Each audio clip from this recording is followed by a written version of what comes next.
Good evening. Tonight we'll be discussing This One Summer.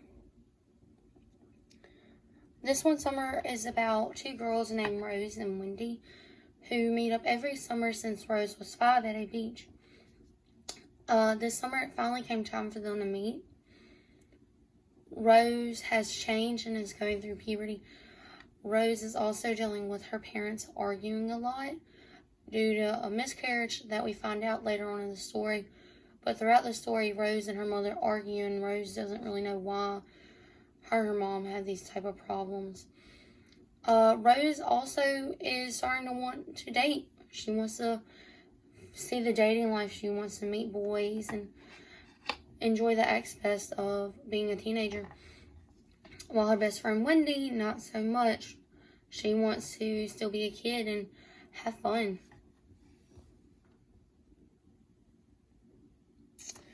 Now we have Rose. Rose is 12, on the taller and thinner side.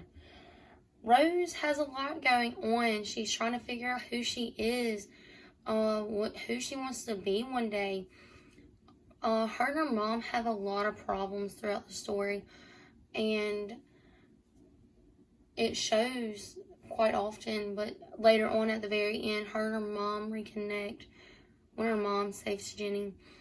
Speaking of Jenny, Rose has a lot of jealousy and is very judgy towards Jenny because she's pregnant by her crush, Dud. At some points, her best friend Wendy has to kind of put her in her place about some of the situations going on. At one point in the story, Rose talks about liking these guys and that they don't have herpes. And Rose makes the wonderful point, just because you like them doesn't mean that they don't have herpes. Now we have Wendy. Wendy is a year and a half younger than Rose. She has brown hair and is on the shorter side. Wendy is very independent and will stand her ground when it comes to certain things.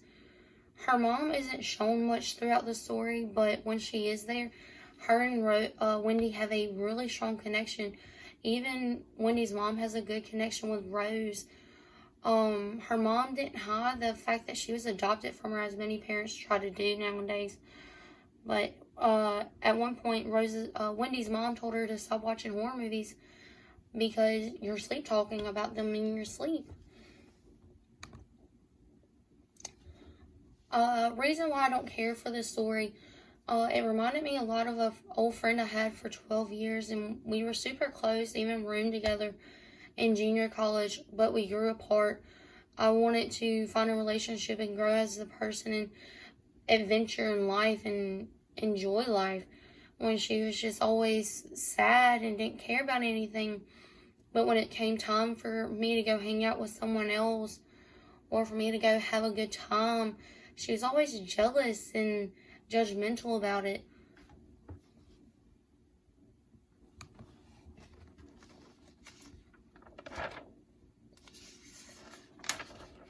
Should this book be read in school or in a classroom? I honestly feel like it should be up to that school or school district. Some schools already have this book banned due to reasons below.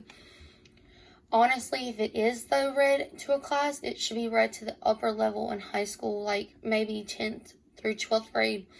Like, some of the topics in the books cover pregnancy and miscarriages and sexual talk and jealousy and judgmental. I just feel like some of these topics are too young for 9th graders and possibly even some 10th graders because they're not mature enough for those topics yet.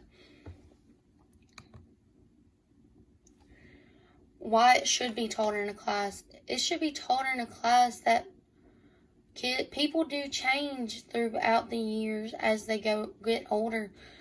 And it also should be taught because it can normalize that girls talk about certain stuff that guys also talk about. And also let people be aware that miscarriages happen more often than people realize.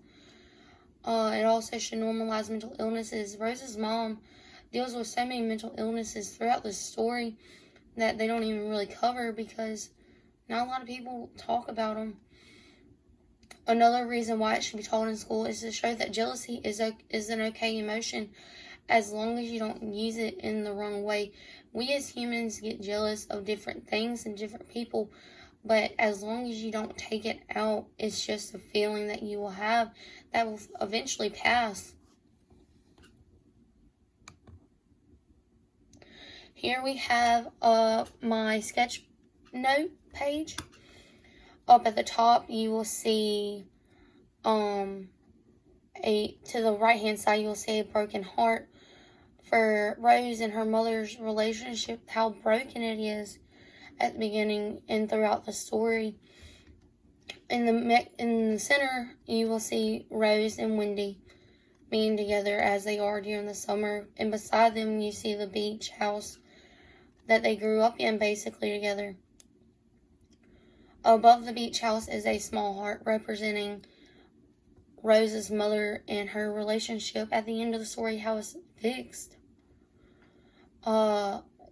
Underneath the beach house, you will see a broken heart representing Rose's mother and father relationship. Since the miscarriage isn't really talked about, they have a lot of issues themselves that they aren't really working through. Beside that, you will see horror movies in bold because Rose and Wendy love to watch horror movies, but Wendy's mother told her to stop watching them because she was sleep talking. Beside that, you will see the word bad words written in bold, such as them talking about blowjobs and being called a slut and sexual talk happening in this book. Underneath that, you will see the word jealousy in pink.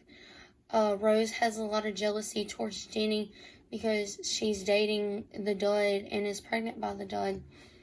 Beside that, you will see the place where it happened. That is something Rose says to Wendy that makes her really uncomfortable. Now, towards the bottom right-hand corner, there is Jenny and Dud in 3 hearts. I put 3 hearts because obviously Rose is in love with the dud, but the relationship between the dud and Jenny is also there, so kind of like a love triangle, but not really. Beside that, you will see candy in different colors and 5 cents because that's how much it costs. And above that, you will see 2 red teardrop shapes representing Jenny and Rose's mother's miscarriages that happen throughout the story. Overall, this book had its ups and downs with different topics that I just feel like aren't mature enough, that some children are not mature enough for. Would I read this again? Probably not. It just wasn't made truly for me. And that's okay. Not every book is made for everyone. Thank you.